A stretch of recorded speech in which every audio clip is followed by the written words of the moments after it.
Hey there, and welcome to Enter the Netherrealm. I'm happy to have you here. You are great, and I am too. So today we're going to be doing something a little bit different.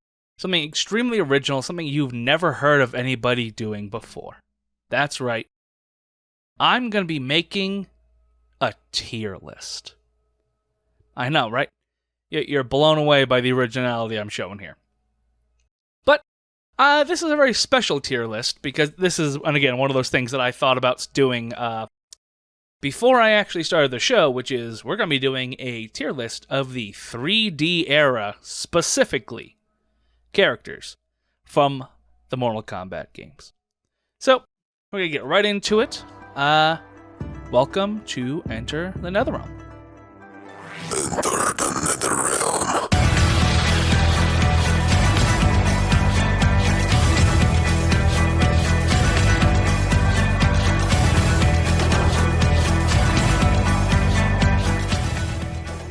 Now, one thing I want to do real quick, though, is we have a kind of a mini version of a Kombat Alert.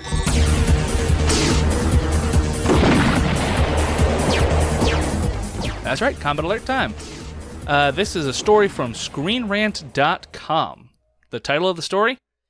Mortal Kombat 2 can't abandon Cole Young's hero story, no matter what fans want. Right there already, I'm sure they got plenty of hate clicks on that, so congratulations, guys. Before I even read the title or the story, I'm going to read you a little bit of the story here. I just want to say this.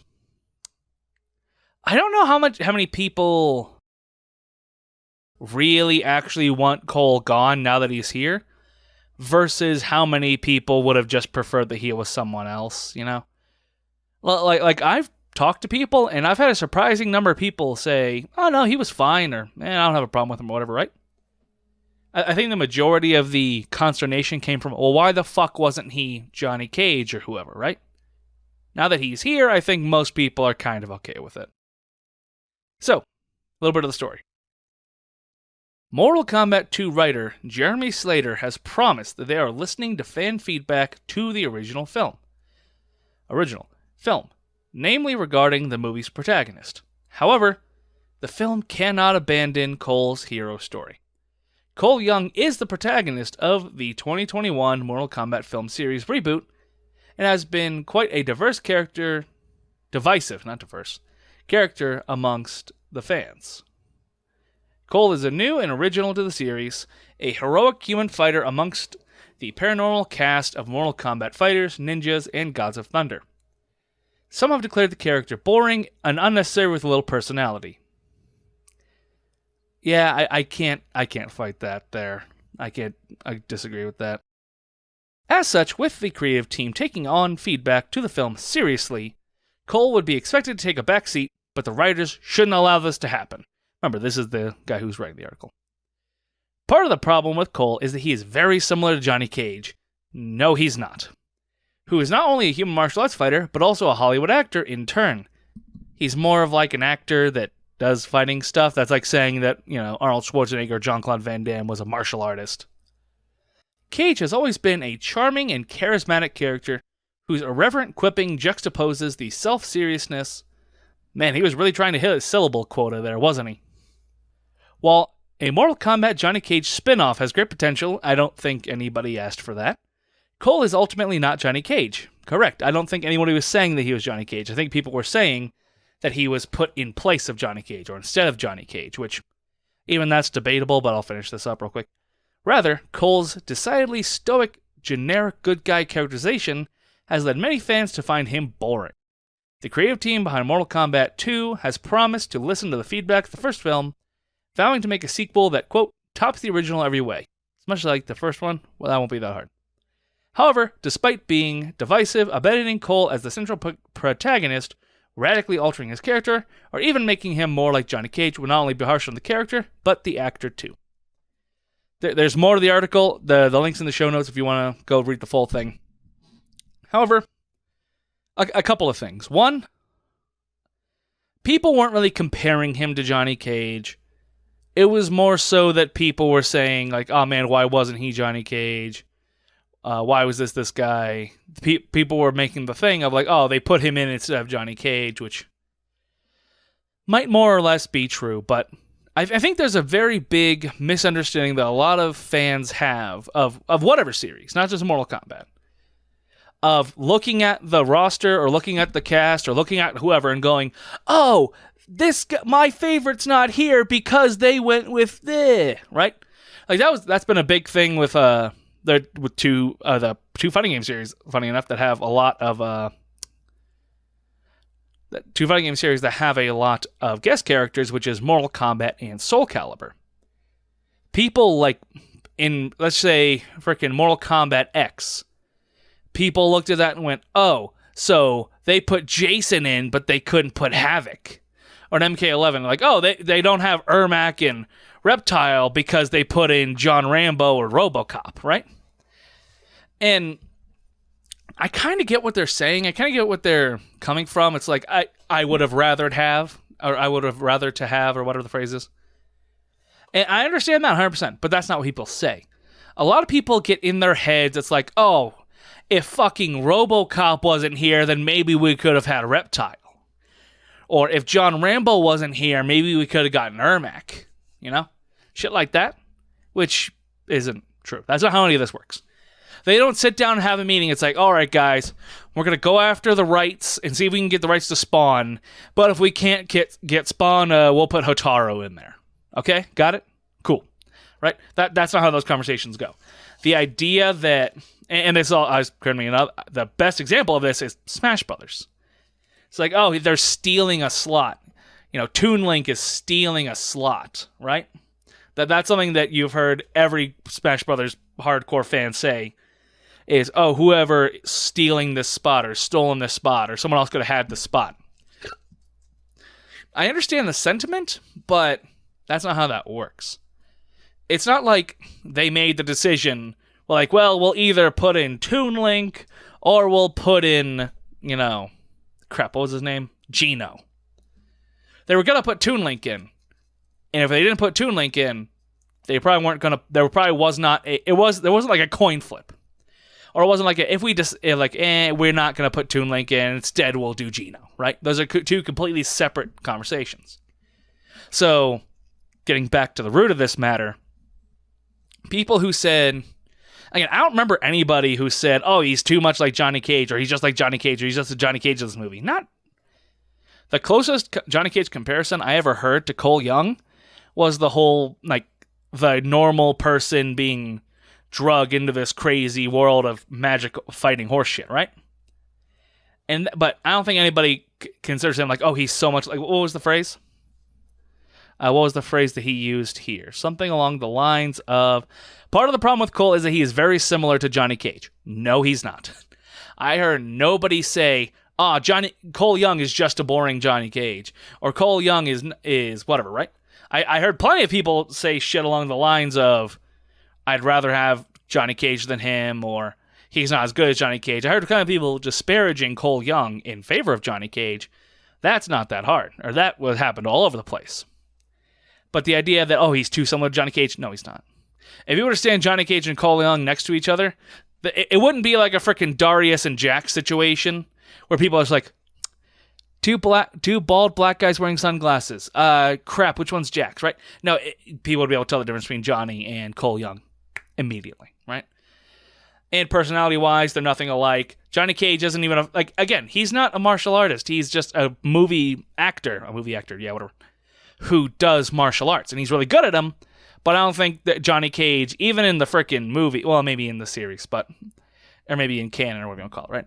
But I don't think anybody ever really is like, oh yeah, Johnny Cage is a martial artist. That's who he is. No, he's a movie actor that is also very good at fighting and very good at martial arts.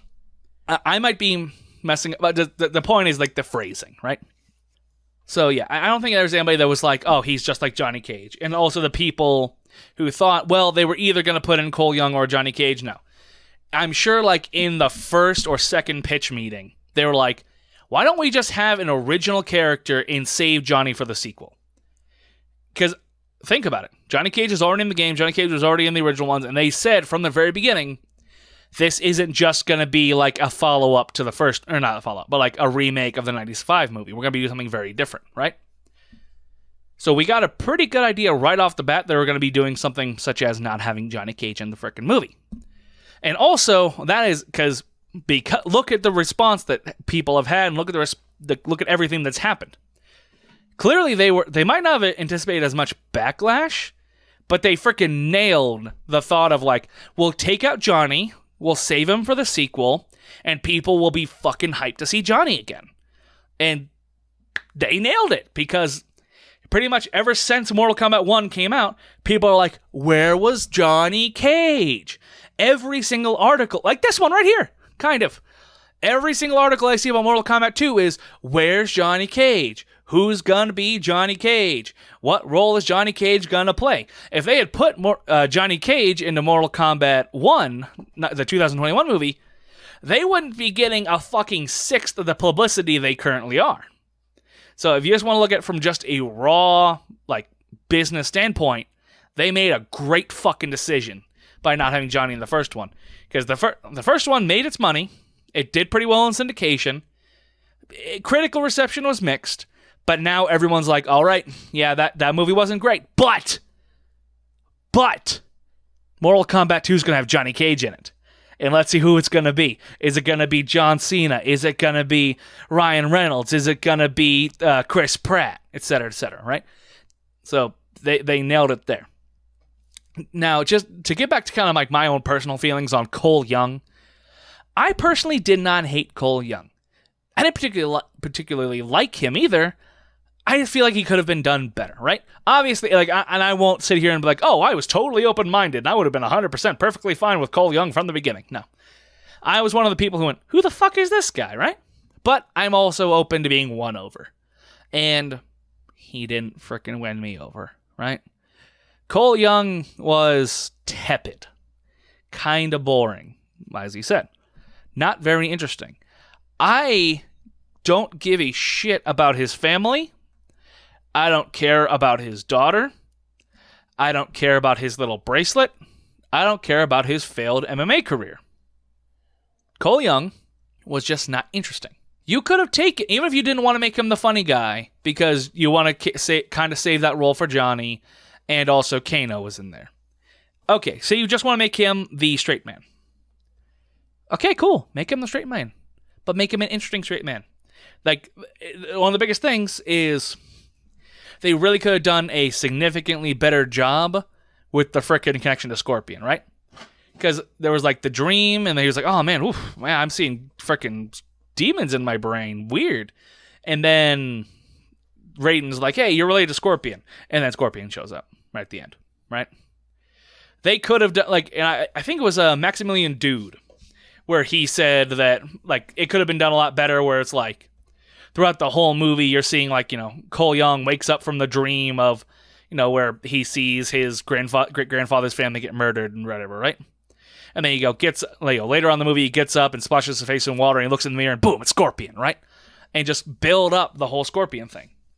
And another thing the Maximilian Dude said, which, obviously, listening to me, you know who Maximilian Dude is on YouTube, Twitch, etc. He's a great, funny, hilarious guy. One of the other things he said that the first time I heard it, I was like, nah, fuck you, that's a terrible idea. But now it's kind of grown on me. They could have had it be something like, why wasn't Cole's Arcana that he literally channeled the Scorpion, right? Why was his Arcana the stupid fucking body armor and Tonfa's? Which, again, stupid is the key word there. If he had been like, seeing his family being frozen to death, and then suddenly he's like, oh no! He bursts into flames, and then suddenly there stood Hanzo Hisashi, aka Scorpion, and Sub-Zero was like, oh fuck. So when Shang Tsung said descendant, he meant that pretty literally, didn't he? And then they have their normal fight, because here's the thing. In the final fight, Cole Young was a fucking cheerleader, basically. In the final fight between Scorpion and Sub-Zero, Scorpion didn't need his help. Cole was just like, yeah, go get him. And he, like, punched Sub-Zero a couple times just to make it so that he wasn't completely worthless. But Scorpion did all the heavy lifting and Cole Young didn't even break out his own family. Freaking Scorpion did like the big fire plume and melted them. Cole Young served no purpose in that. So if it was like Cole Young was wearing the suit of fucking Hanzo Hasashi, that would have made more sense. He would have saved his own family and also killed his great-great-grandfather's freaking family murderers. All that good shit. Originally, that's an idea that I heard floating around at first, and I was like, that's a terrible idea. That was stupid. That would have been awful. But then it kind of grew on me as time passed, right? So, again, I didn't hate Cole Young. I think he could have been done a little better. He definitely could have been more interesting. And in terms of like, should they abandon his story or whatever? I don't know. But people are like, no, that he was the main character of the first movie. They can't. They literally can't. How would they possibly do it? And there's the one example I keep pointing back to. Hellboy. Who here remembers the old Hellboy movies? The ones I think from 2004 and 2006, right? Hellboy 1 and 2. I'm going to look that up real quick. Hellboy movies. 2004 and 2008. So who here remembers Hellboy 2004, right? It started off with white meat babyface guy who is just, freaking trash man for the freaking CIA, right? He just cleans out the freaking toilets. And suddenly he gets transferred into a new department. And inside the department is a world of magic and demons and superheroes, and he's part of a secret underground world of fucking supernatural horse shit, right? Kind of like Cole Young, who he was a shitty little MMA fighter, and then he gets pulled into the magical world.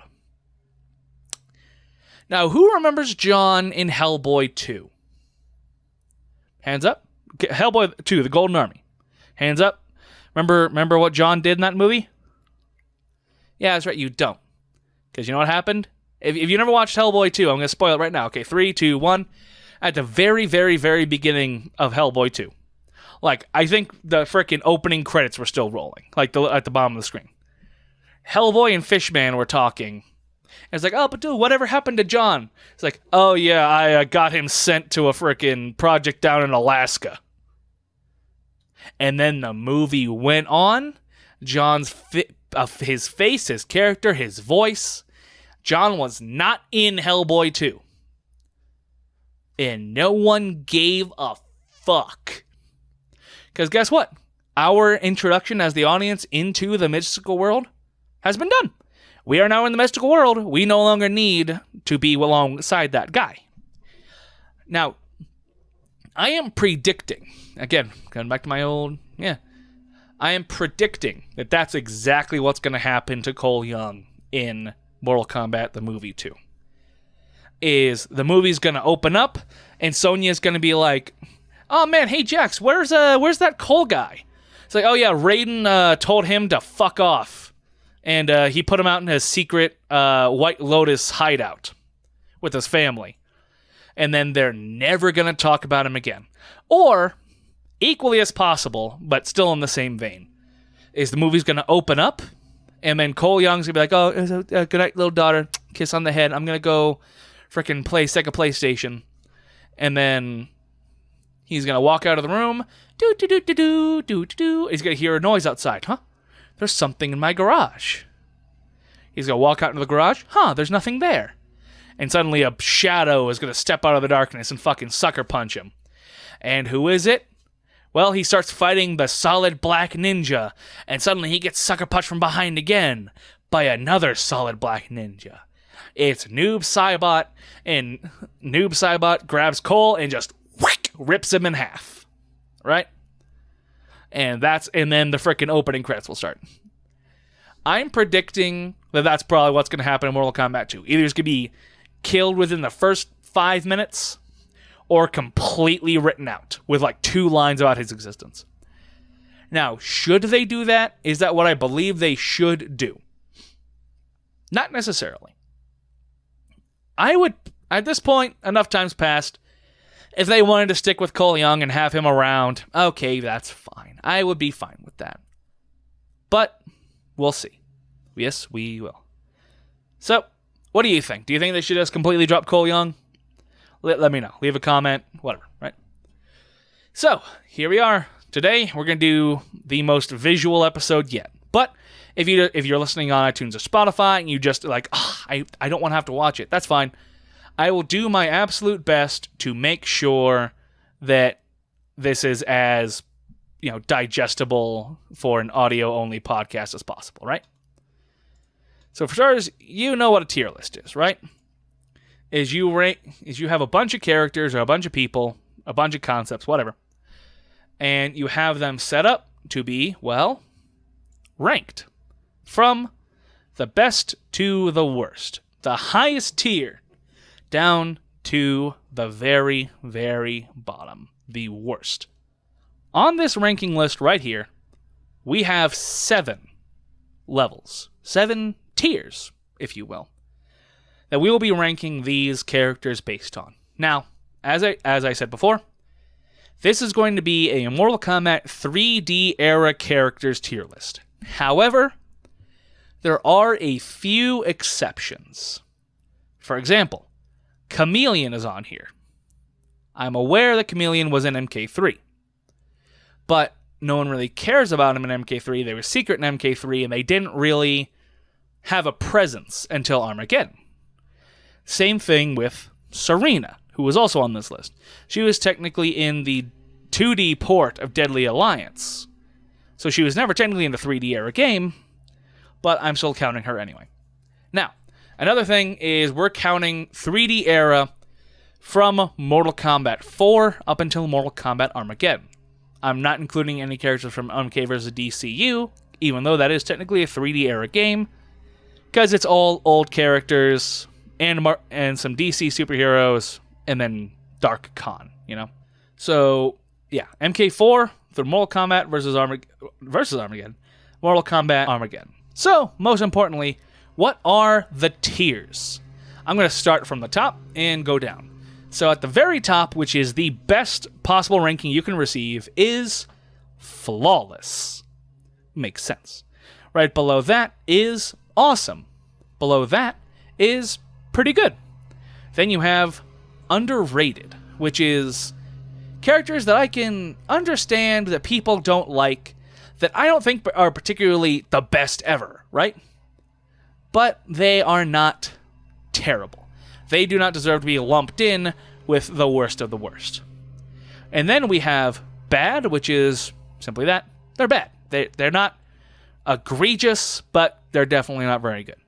Then you have you suck, which is the worst of the worst that you can be, except for the one very special rank down at the very bottom, which is the Su Hao rank, which is obviously reserved for everyone's favorite fucking shithead, Su Hao. So Su Hao gets a Su Hao out of Su Hao, and that's how we're going to start it off with, right? So at the very bottom of the list, we have Su Hao. So I'm going to be kind of they are technically arranged numerically, or alphabetically, but I'm just going to go ahead and do whatever I want. How about that? So I'm going to look around this. I'm going to start with a classic, Dairu. Now, Dairu is probably what I would call the single most forgettable character in Mortal Kombat, especially the 3D era, but the most forgettable character in all of Mortal Kombat history. He doesn't have a particularly memorable look, a particularly memorable moveset, no particularly memorable fatalities. A lot of people have said he looks like a generic soldier that you would fight in like a Muso game, right? He seems like he would be General Dairu, and he'd be like the sub-boss of the 3rd level, right? And I can't blame you. I don't know anything about Dairu, other than his name being Dairu and his little symbol on his head. However, all that being said, is he terrible? I wouldn't say so. I would say that he is bad. He's bad simply because he's just so unmemorable. He's so plain. He's so uninteresting. But at the same time, I don't think of Dairo as like, oh god, that's one of the worst ones. So he's gonna go under bad. Next up, we're gonna grab one that I think goes straight up, and I would put it into pretty good, but I'm gonna be fair here and put her into underrated, which is Li Mei. I still do not. I like Li Mei a lot. If you listen to previous episodes, you understand that. I actually kind of like Li Mei a lot. I do not, for the love of me, understand why people fucking hate Li Mei. There are people that think, oh, how appropriate that she was the first one to die in Armageddon. Oh, Li Mei's so terrible. She was just the worst, right? There are people who put her down there with some of the worst of the worst of the worst. And I don't get it. She was just purple, kind of like a Liu Kang character. There was nothing particularly wrong with her. And again, I've said this before, in Deception, she had 2 of the best fatalities in the entire game. Her moveset wasn't that bad. Her backstory isn't like egregious. I don't understand why people hate her so much. I would like to put her in pretty good, but I'm going to be fair. Just going off of everyone else's thoughts. I'm going to put her into underrated, right? So that's right there, dead in the center. Now, I think we got a pretty easy slam dunk here. The blind swordsman, Quan Chi, right up into flawless. Quan Chi is, I don't think I'm going to get much blowback if I say this. Quan Chi is the best new character from the 3D era with a fucking bullet. Especially in Deadly Alliance, who that game produced all of, I think, the top 3 most, like, eye-rolling, ridiculed characters in Mortal Kombat history. Quan Chi was a fucking diamond. Just 1,000 billion carats, pure, perfect, don't need to cut it. Put that shit in the Queen of England's fucking nightstand. Quan Chi, the blind swordsman, is fantastic. There's a reason that he was the only 3D era character to not just come back in MK9, but also in MKX. If you don't count Tanya, because she was DLC. He is fantastic. He is flawless. Quan Chi, 10 out of 10. Next up, we're gonna grab another real easy one. Mocap. Mocap sucks. Mocap is lame. Mocap, I'm shocked, even got into the game. Mocap seems like one of those characters where it's like, I could totally see Mocap being an alternate costume for Johnny Cage, because Johnny Cage is like a movie star and all that. But how the hell did Mocap get to be his own character? Mocap is just a white guy in a mocap suit who just is, his whole gimmick is that he's mediocre, right? Maybe it's not even his whole gimmick, but that's how I feel, right? He's just kind of lame. He's super lame, he's boring, he's interesting. I don't think there's anybody who is coming to Mocap's defense, ever, right? So I think he firmly goes in the first you suck spot. Now here's going to be one of the exceptions that I made to this little rule, which is Motaro. I'm putting Motaro in this list because what the fuck did they do to Motaro? They turned him into a fucking satyr. He sucks. Moving on. Next up, we're going to go with another one that's somewhat debatable, which is Hotaru. Hotaru is a character that I've heard conflicting things on from people talking about the 3D era characters. He's obviously not the best. However, his look, his fatalities, his backstory, the fact that he's like the leader of the Order Realm and he stands for all things order and all that good stuff. Hotaru is not a bad character. He's got a decent look to him. His armor, it looks good when he doesn't have the helmet on. Because then he almost looks kind of like a cyborg, because it looks like it looks like he doesn't fit into the armor, you know? Like, if you look up a picture of Hotaru, right? Without his helmet on. He almost looks like some kind of cyborg robot, some kind of unreal manifestation of himself, right? Or of a creature, right? Because there's, and maybe I'm thinking too much about this, but he looks like he doesn't belong in that suit. It looks like his head is too small, the suit is too big. It looks unnatural, right? Which is not necessarily a bad thing. It makes him look unique, and I actually kind of like it.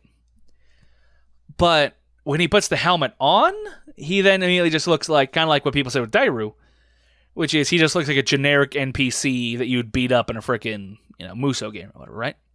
But going his base design with the flags and the Order Realm and all that, he had a decent little play style. I think that in terms of the 3D era characters, Hotaru is going to go under pretty good. I think Hotaru is pretty good. He's not terrible. He's not fantastic. He's not the worst ever. But he's also not the best ever. I think he's pretty good. And he's not underrated because I don't think anybody is underrating him or particularly overrating him. Next up, Frost. Another one of the very few 3D era characters that has made it into the newer games. She had a little cameo in MKX, which I liked her design in that better than I liked her in 11, and then she was also in MK11 as the first ever female cyber ninja. I definitely liked the idea of the cyber ninja, but I also just kind of liked, ice hair, frosty Frost, right? She's one of the best of the female ninjas, honestly. Like, I feel like she fits in perfectly alongside Katana, Melina, Jade, and I'm going to be honest with you. I've never been a huge Katana fan. Puns! But seriously, I've never been the biggest fan of Katana. Like, of the original 3 lady ninjas, I always thought she was at the bottom. For me, it was like Melina, Jade, Katana, right? So, and I honestly might put Frost above Katana in my own personal feelings, right? I also she has a little bit of like the whole moody teenager thing going on, but I think it kind of works for her. I think the Frost is a really good character. She might be the best new female from the 3D era games. I think that she's one of the best ninjas. The only real problem I can think of is kind of she has like a whiny, bitchy, kind of like, I want to go to the concert kind of personalities. But it also works because she can back it up. I'm really debating. Do I want to put Frost in flawless or awesome? And you know what? I'm looking at this list. I don't think there's anyone else that I can think of that's going to hit flawless. You know what? I'm going to put her in flawless. Frost, she's one of the best females in the entire series. Not just female ninjas, but one of the best ladies. She was the first cybernetic female. Cybernetic lady ninja, whatever you want to call it. Which I know I shouldn't be ranking based on that, but whatever. She's always had a pretty good look. I like her icy hair. I like that she is like the bitchy, snotty protege to Sub-Zero. I think that she's pretty solid. She's definitely been good. She's definitely been good, but she fits perfectly. I could put her right up in the lineup of like some. I'm rambling. But the point is, Frost gets in the top spot below, or gets in the top tier below Kenshi. Below Kenshi's, obviously, specifically. Now, here's one that's going to cause possibly a little bit of debate. Jarek. Jarek is a kind of boring, kind of lame, kind of white meat, not very interesting character. He was only in MK4. He missed 5 and 6. He returned in Armageddon and has not been seen since. However, he has one of the most frickin' memorable moments in Mortal Kombat history, and that is the ending trilogy of Mortal Kombat 4 between Sonya, himself, and Jax. Kombat Going somewhere, Jarek? Jax, I thought you were going to. Thought I was what? Dead? Like my partner you just tossed off the cliff? I'm sorry, Jax. Please, don't drop me. Wait, I promise. Too late, Jarek. You can't drop me. You have to uphold the law. You have to arrest me. Wait, this is brutality. You can't do it. Wrong, Jarek. This is not a brutality. This is a fatality.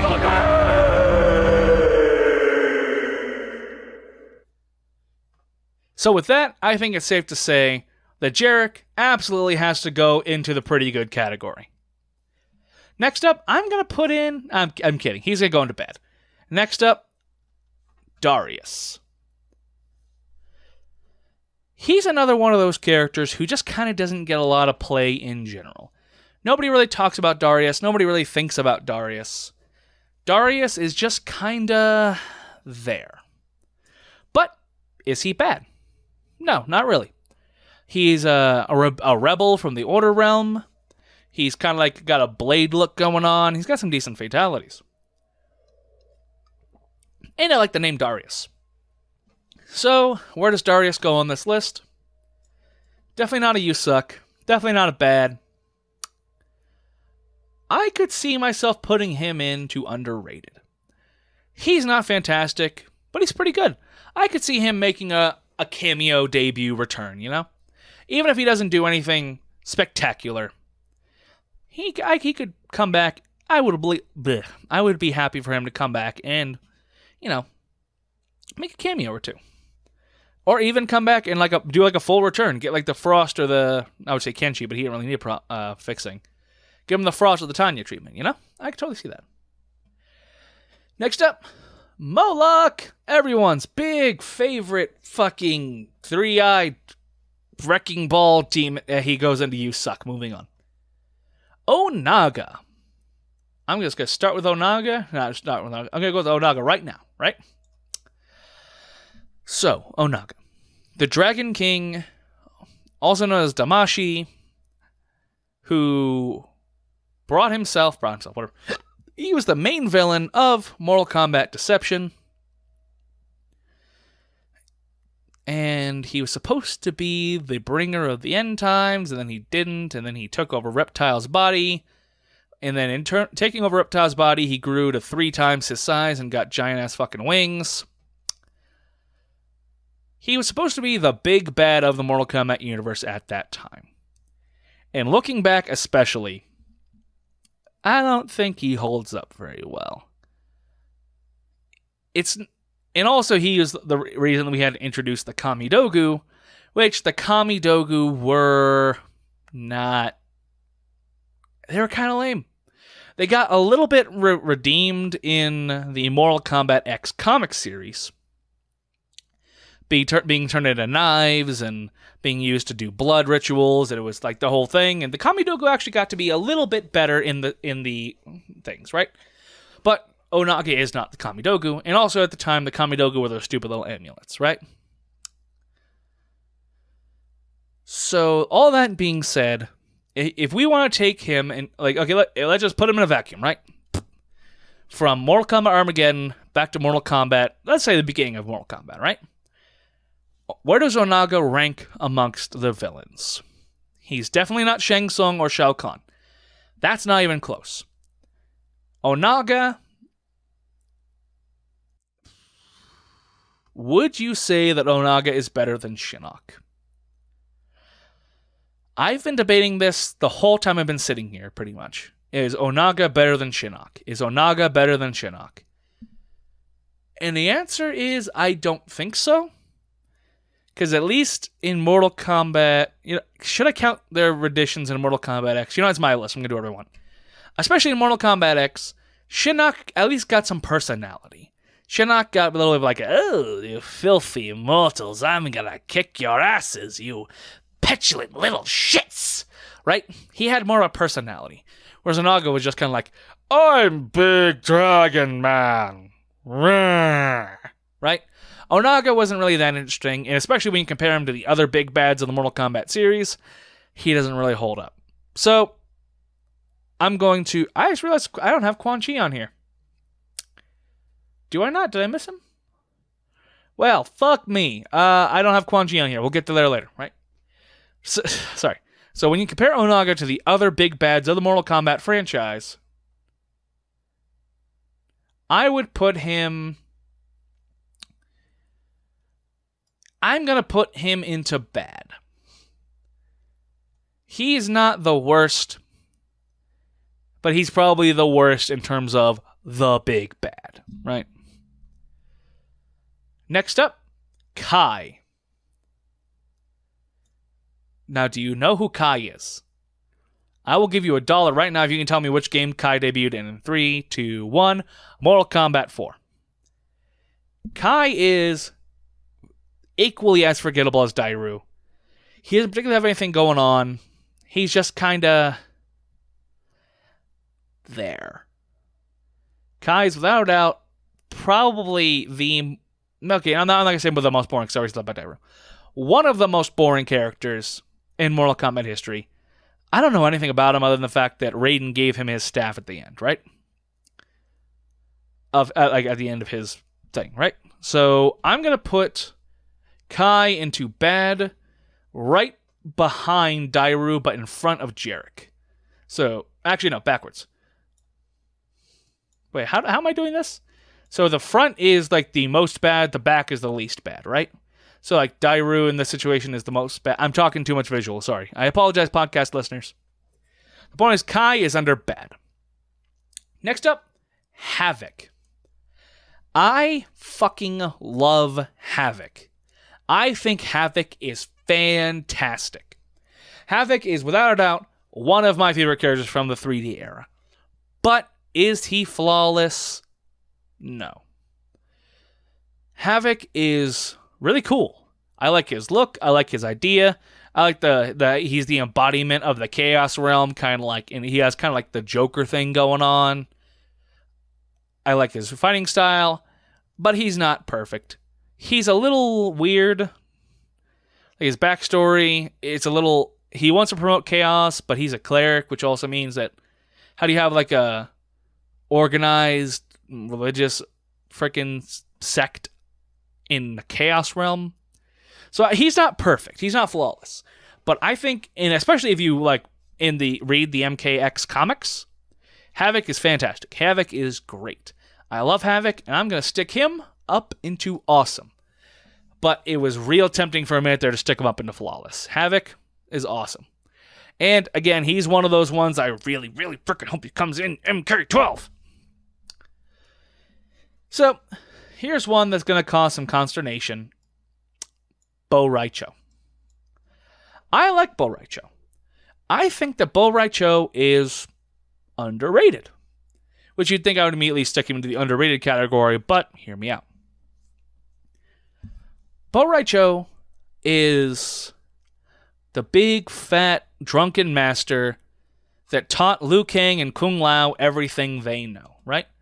He's the classic, like, not unsuspecting, but like the classic, you don't expect him to be a badass kind of a badass, right?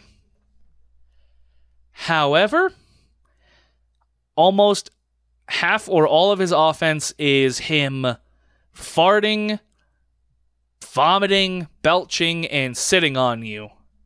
So therefore, I have to be completely honest and put him into bad. Bo Raicho is bad. I would like Bo Raicho more. I would put him into underrated or pretty good if half of his moveset wasn't literally vomiting or farting. I would put him higher on the list. But Bo Raicho, because he is just literally like, I'm going to shit on you, and that's my fighting style, he's bad. Alright, so the next character we got here, Draman. I like Draman a lot. You know what? I won't even say a lot. I like Draman. He's a cool idea. A warrior who was killed, sent to hell, and is being tortured, all the things that happen in hell. And eventually he finds a magical mask that gives him strength and the ability to possibly fight his way out of the frickin' Netherrealm. It's a cool idea, it's a cool concept. I don't like that he constantly has flies buzzing all around him. It's kind of weird. And I don't like that he basically just looks like Meat with a mask on. If anything, you'd think that Meat would be the one with flies buzzing all around him. Like, that's something I'm kind of sticking on. And also, his mask is kind of lame.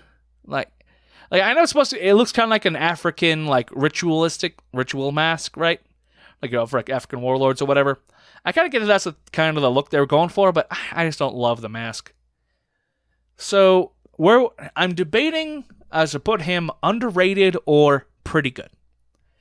It's definitely one of the two. It's underrated or pretty good. Not worse, not better. And you know what? I'm going to give him a fair shake, and I'm going to put him into pretty good. Draman is pretty good. Just take away the flies, and you got a solid character right there. I like him. Next up, we're just going to go with the one who's been sitting there this whole time, Ashra. Ashra, the demon of the Netherrealm, who is conscious of the fact that the Netherrealm sucks, and she wants to get out. She's got a cool hat. She's got a little dagger. I like her. Ashra's pretty good. However, not a lot of people care for her. She's one of those people who people don't particularly hate, people don't particularly love, people just kind of forget about her. But I don't think she's anywhere near as forgettable as like Kaya Dairu. I think she's got a good look to her. I like her style. I like everything she does. I'm going to take Ashra and put her into underrated. I believe Ashra is underrated. She's not fantastic. She's not bad. She's just underrated. Next up, I'm going to take one that might be controversial, or it might not be. I don't know. Mavado. I think Mavado is one of the shittiest fucking characters, one of the stupidest fucking characters, one of the lamest fucking characters in the history of Mortal Kombat. They tried so hard to get him over by being like, oh, he's the one who killed Cabal, and he stole his hook swords and all that shit. But no one cared. No one liked Mavado. And his little bungee cord things were so lame. And they didn't make any sense.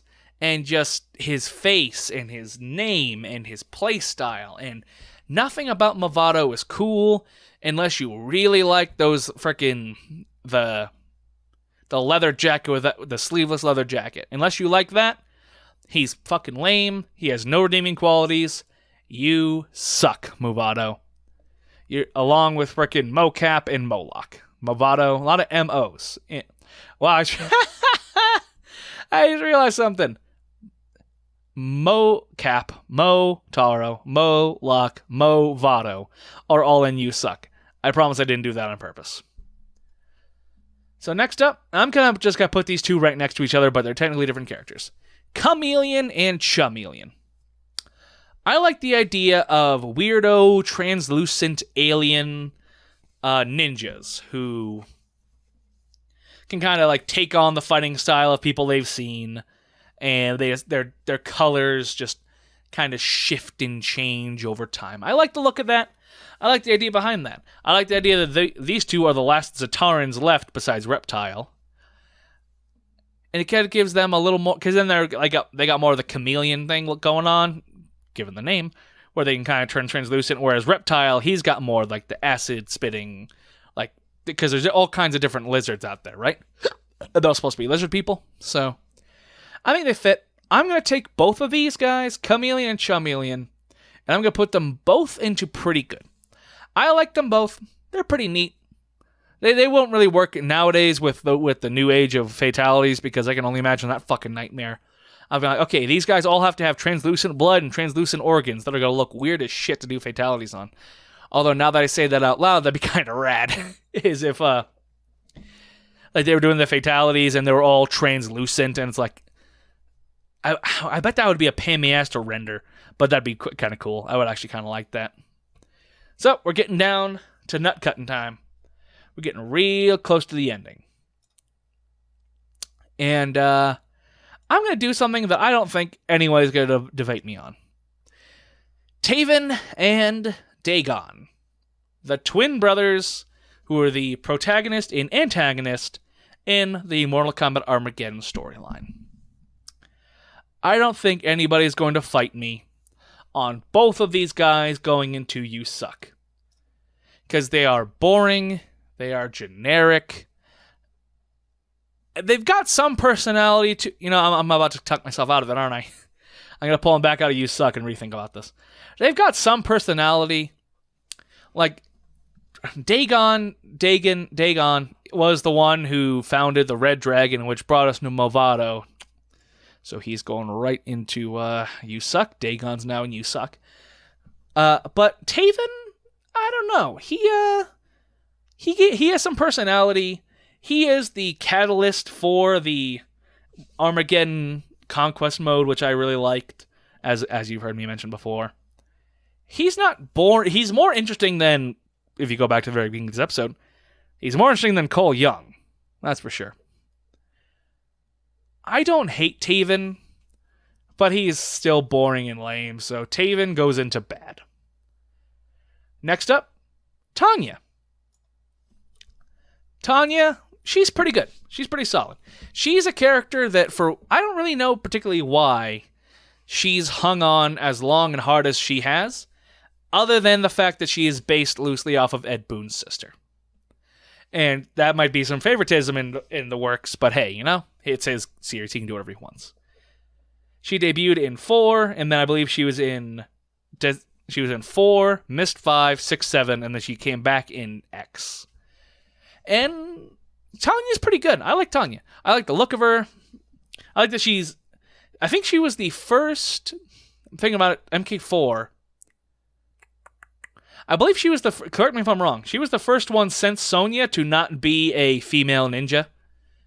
Because there was Sonya, and then there was Katana Melina Jade, and then Chameleon, and then Frost came after her. But yeah, so I'm making no point here, it occurs to me.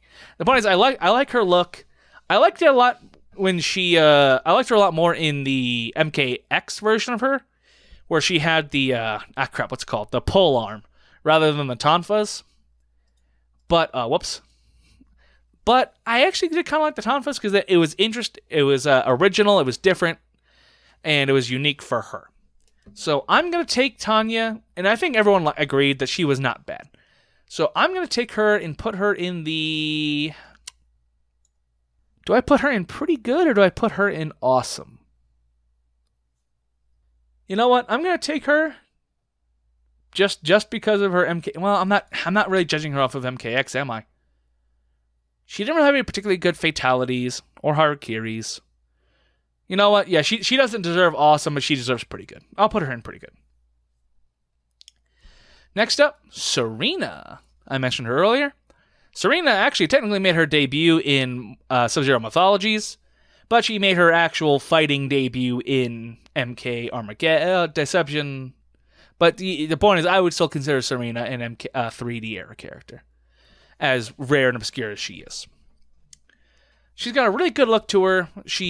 We've never seen her do a fatality, but I like the idea that she's like a human-looking demon, that she kind of like has a thing with an affinity for Sub-Zero, who she turned on Quan Chi. I think she's got a pretty decent backstory, like more so than most of these fuckers. So, and I think she's one of the ones, maybe just because the freaking white streak in her hair, but a lot of people have wanted her to come back, and thought that she was pretty good. So I'm going to take Serena and put her also into, well, like I just said, pretty good. Fujin, Raiden's brother and the god of wind. Oh yeah, I don't think, I'm just going to stick him right in awesome right now, and then I'll talk about it. He is another one. A lot of these people actually debuted. I'm really mad that I don't have Quan Chi on me right now. Okay, so real quick, I'll finish Fujin, and then I'll place Quan Chi in my heart. Fujin got Elden's brother, Raiden's brother, the god of wind, debuted in Mortal Kombat Mythologies, but debuted for real in MK4. Despite being the god of wind, which you'd think, how does somebody who blows wind, that doesn't really bode well, or doesn't really work for like a murder, gore, death setting, really, does it? Surprisingly, it does, actually. Like that's one of the things that I thought originally, which is like, okay, you got Scorpion, you can burn them to death. Sub-Zero, you can freeze them and smash them. Tremor, you can smash them with rocks, stuff like that. Those kind of, even water. You can freaking, like, have you ever seen those lasers that aren't really lasers, just like a water stream that's so pressurized and so fine it cuts through metal? Yeah, throw a person under that, they're going to get freaking, it's like you throw them into a bandsaw, you know? But the God of Wind actually worked out pretty well, especially with his crossbow and his sword. And I don't remember if he had sword in the old games, but he had sword in the newer games. But the wind, the crossbow, his godlike abilities, and he's just got a really cool look to him. Fujin, I believe, definitely deserves to go into the category of awesome. Even if he's not particularly my favorite, Fujin's really good. Next up, Kira. A member of the Red Dragon, which I'm not gonna blame her as hard as I am Taven and Dagon and Movado. She's a member of the Red Dragon. Or is she a member of the Black Dragon? As I said that, I was like, wait a minute, she's Red Dragon, right? Let's check this live on air. Kira, Mortal Kombat. Oh, son of a bitch! No, I was about to be wrong. Kira's a member of the Black Dragon. That makes significantly more sense. Yeah, because as I said, Red Dragon, I was like, no, that feels wrong. Kira's a member of the Red Dragon, and she really feels like she fits. She's kind of got that Buffy the Vampire Slayer blade look to her, but without actually being a vampire. We're going to talk about the vampire in a minute. With her knives and her boots and her being freaking pussy whipping Cobra, I think that Kira's pretty decent in this series. She's not too bad in terms of the, I would not put her in the bad. I might stick her in underrated because I don't think she fits good, but she's definitely not bad. So Kira, I'm going to put into underrated. Next up, Natara. My feelings about Natara have been said before. I like Natara. I think she's not a bad idea. She's got a decent look to her. The idea of a vampire in the Mortal Kombat setting fits perfectly. The biggest problem with her is her big, dumb fucking wings. You just get a fucking pocket knife and saw those little things off. Or, like I said, make them like pressed up against her back like a tattoo or in the form of a tattoo, and she could be pretty good. I like Natara a lot. People like to put her down there as like the worst of the worst. Oh god, she's so terrible. I don't think she's terrible. I think she's good. I think that she's pretty good. Next up, Cobra. Hey, you want Ken Masters but fucking lame? Cobra goes into bad. Next up, we have Meat. Now, Meat is what originally started out as a glitch, I believe, in Mortal Kombat 4 that they then jury-rigged into being a secret playable character, which is just the standard model of Mortal Kombat of another different character, but with no flesh. So, like, if you did a fatality where it's like the Fujin, well, but there's a bunch of fatalities. But a fatality where all their skin comes off, that was just Meat, right? And eventually Meat got turned into his own character that was terrible. Nobody cares about Meat. He's lame, he's gross, he's boring. And the fact that and plus I think given the setting, it's a little off because it's like he's a guy who already has been flayed and has no skin. So how are you supposed to hurt somebody that's, I don't know. He's weird. I'm not going to say he doesn't fit, because pretty much anywhere he fits. You put a clown in the game that's not Joker, but like an actual party, like honk honk, party clown, it would still fit if you really wanted to. So I'm going to go ahead and stick Meat into you suck, because Meat sucks. Shinnok. Where do we put Shinnok? Because even after his time in the limelight that was MKX, a lot of people still really don't like Shinnok. A lot of people still think that Shinnok is fucking lame. And I kind of disagree. I don't know how to feel. I really genuinely don't know how to feel about Shinnok. He is not. I like the idea of the fallen elder god. I like the whole Dracula look that he kind of had going on. Even in MK4, he kind of had a Dracula look going on. And he's also just one of those characters who he has not looked very similar between his iterations. Like when he originally debuted in Mythologies, he was like a weird old man with kind of like a fat face. And then in 4, he was like kind of skinny and looked kind of like a statue, but there might have just been a limit of the lyrics of the graphics at the time. He looked probably his best in MK Armageddon, unless you want to say you really liked his MKX design. I don't particularly like his MKX design because I didn't like the shirtless thing. I feel like he was too regal to be shirtless, you know? So all this to be said, he's not great, but at the same time, I don't think he deserves the hate he's gotten. So he's going to go into underrated. I'm going to put him above Kira. Next up, Raiko. Raiko, or however you want to pronounce it, is probably the most I don't want to say divisive. There have been a lot more divisive ones. He's the most wasted potential character in Mortal Kombat history. Because in his debut in Mortal Kombat 4, people were like, oh, fuck, it's young Shao Kahn. There are people like, oh my god, it's literally Shao Kahn as a freaking teenager, like a reincarnated or some shit. Oh my god, this is crazy. And then just like, no, he just likes to sit on the throne and like act like a shithead. And then in the MKX comics, he was pussy whipped by Melina and tricked by fucking Havoc into doing his dirty work. And then in the MK movie, the 2021 one, he was a mindless brute swinging around a hammer, just like, I'ma hit you now, right? Which is not what Reiko in the comics or in 4 was at all. But he's a cool idea, a cool design, but he's just been done so dirty. I'm going to put him into pretty cool. Shujinko.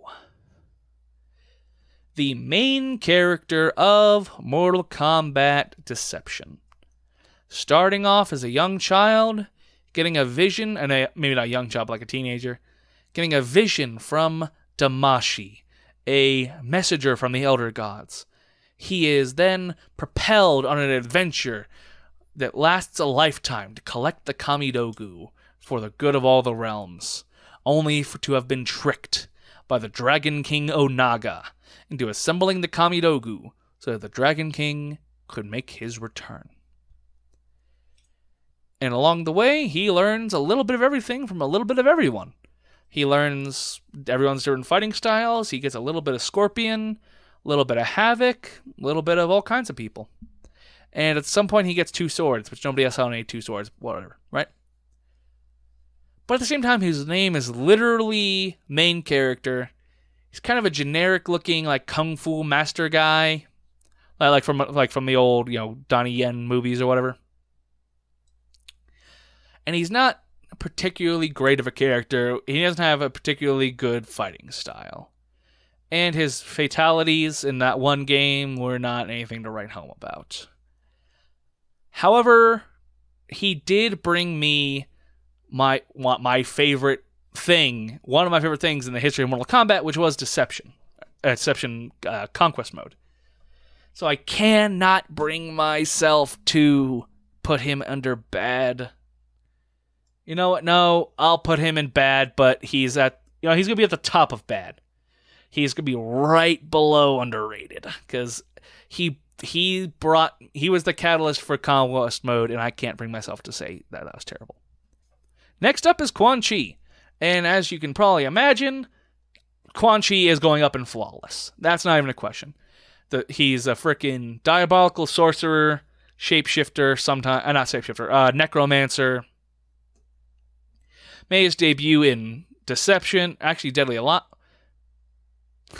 I can't remember he made his debut in the cartoon, actually, and I'm thinking about it. Because the cartoon came before Mortal Kombat Mythologies, right?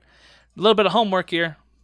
I know that Mythologies was, I know that Defenders of the Realm was 96. Sub-Zero Mythologies was 97. So he made his debut in the cartoon, then moving into Mythologies, and finally debuting officially in MK4. He has been pretty much fucking fantastic all the way through. He then took on the leading role in MK Deadly Alliance alongside Shang Tsung. his necromancy, his backstabbing, his magic. He's the reason that Scorpion's entire family and clan was murdered, and that he became Scorpion. Quan Chi, between his look, and he's got one of the best fatalities of the 3D era, where he fucking beats you to death with your own leg. Quan Chi is fantastic. He's a fantastic character. He's a fantastic personality. He's a fantastic fighting style. He's a fantastic look. Everything about Quan Chi is more or less flawless. So right here at the bottom, we're down to the final two, and you might be kind of scratching your head about both of these. Create a combatant. I know what you're thinking. What the hell are you talking about? Create a combatant? That's not even a character. It's just like a concept of a character. Yeah, well, I don't care. Create a combatant was awesome. You could make Goku or Akuma or Ryu or frickin' Mike Johnson. Not Mike Johnson. The frickin' senator guy who was a dick about Mortal Kombat. You could make Ed Boon. You could make whoever you wanted. And then fucking dismember them. All the frickin' fighting styles were completely custom. All the fighting styles. The fighting style was almost completely customizable. You could do whatever you want. You could do some real wacky horse shit with Create a Combatant. And it was a ton of fun. And you could make... And plus, that was half the reason to play through the Conquest mode and all that, was to unlock money to make your frickin' Create a Combatant. And it sucked that you only got the one slot, but you could just keep changing every detail about them whenever you wanted, so it's not a huge deal. Plus, then you could also do the profile system, so I guess technically you'd have up to 10, but then they have different money, so whatever, right? Fuck you, I don't care, I'm putting Create a Combatant up into awesome. So, right here at the bottom, we have what might be the hardest one to place so far. For me personally, which is the big bad of the entire Mortal Kombat franchise. Kind of. Whatever. Blaze. Blaze started off back in the old days of Mortal Kombat 2 as a sprite in the background of the pit. From there, he debuted in Mortal Kombat Deadly Alliance as a secret character, being named, well, Blaze. His story was that he was wandering the world, ready to find his meaning to life, when he was ambushed by a sect of holy men, who then took him and put him into servitude, guarding the final Onaga Dragon Egg. And as of Mortal Kombat Deception, he was just kind of a wandering spirit. I don't believe he was playable. Trying to figure out, apparently he had broken free, or maybe this was like, because it was kind of like a weird prequel situation going on with the Deception storyline, or Conquest mode. So maybe this was before he got captured, I don't remember. And he's just trying to figure out, what's my purpose in life? What am I supposed to be doing? And then in Mortal Kombat Armageddon, he's like, oh yeah, that's right. Well, that's what I'm supposed to be doing. I'm supposed to be standing at the top of a giant fucking pyramid, waiting for a bunch of people to come try and kill me so that I can grant them godly power when they do. Right. And then he turned into a fucking 20-foot tall, lava-armored monster. Right? So, yeah. Blaze has had a checkered past. A lot of people thought it was like, I think in Deception and Deadly Alliance, everyone was like, oh, cool, it's that guy, right? I don't think anybody had a problem with Blaze in those games. But it was in MK Armageddon, where people went, are you fucking kidding me? The big bad final boss of the Mortal Kombat franchise is that fucking background sprite that's been wandering around the last two freaking story modes with his thumb up his ass being like, oh man, why do I exist? And people kind of didn't like that. They're like, all this time, Shang Tsung, Shao Kahn, even Shinnok. It's like, but it's fucking Blaze is the big bad at the end? Okay, I guess. What the fuck? Right? And I believe that was, for the most part, the sentiment of Blaze.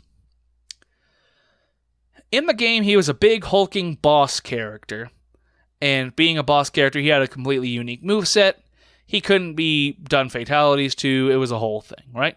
So his whole moveset was kind of right? So the question is, where does he go? A lot of people like to talk about Blaze like he is terrible because of his placement in the story. However, I don't think that qualifies him to be really bad. I don't think the fact that he ended up being at the top of the pyramid makes him a bad character. I think that's actually kind of fine. I've never had a problem with that, right? Maybe it's because I wasn't really following at the time. As I said before, I started caring about Mortal Kombat around the time of MK vs. DCU. So by the time Blaze showed up as the final big bad of all of Mortal Kombat, it was history to me. It was like, oh, okay, look at that thing, right? I didn't have a personal investment in it. I didn't have a strong opinion on it, etc. But a lot of people who do have a strong opinion, who had been invested in it, thought it was really stupid. Looking back, I don't think that he sucks. However, I wouldn't really consider him underrated, because even with everything I've been talking about, I don't think he's particularly great. I think he's fine. I think he's acceptable. So, I think that really just kind of puts us that Blaze goes in bad. So, here we are. Oh, could I have done this the whole time? Ah, son of a bitch. Well, to those of you listening and not watching, I just realized I could have hit a button and made the screen look a lot nicer this whole time. Well, too late. So, I'm going to go ahead and start off at the top and give you a quick recap of the final result that we came to. Remember, the 7 rankings from best to worst are flawless, awesome, pretty good, underrated, bad, you suck, and Suhao. So up in flawless, we have... Oh, excuse me, I about died there. Up in flawless, we have Kenshi, Frost, and Quan Chi. The only 3 characters from the Mortal Kombat franchise from the 3D era that I would say really stand up alongside the likes of Scorpion, Johnny Cage, Sonya Blade, Katana, Jax, those kind of guys. In awesome, we have Havoc, Fujin, and Create a Combatant. Fuck you, it's my list. Under pretty good, we have Hotaru, Draman, Chameleon and Chameleon, Tanya, Serena, Netara, and Reiko, whatever his name is. In the underrated category, I've got Li Mei, Darius, Ashra, Shinnok, and Kira. For bad, we've got Shujinko right at the top, because I could not bring myself to put him any further. Dairu, Kai, Jarek, Onaga, Bo Raicho, Taven, Cobra, and Blaze. Below that, in You Suck, is Mocap, Motaro, the Satyr, Moloch, Movado, Dagon, and Meat. And under the illustrious Suhao category is Suhao. So, that is my official tier list ranking of the Mortal Kombat 3D era characters. What do you think? Do you think I pretty much nailed it on the head? Is there anything big that you would change? Is there anything you think is like, no, that's totally wrong? Let me know. Hit me up. Leave a comment, send an email, enter the Netherrealm at gmail.com. Thanks for tuning in. Thanks for giving a listen. Please make sure you subscribe and download each and every episode as soon as it comes out. You're welcome. And, yeah. This has been a fun one. This was pretty easy for me, so my brain isn't exploding at the side of my skull. Thank you for tuning in, and I will see you next time.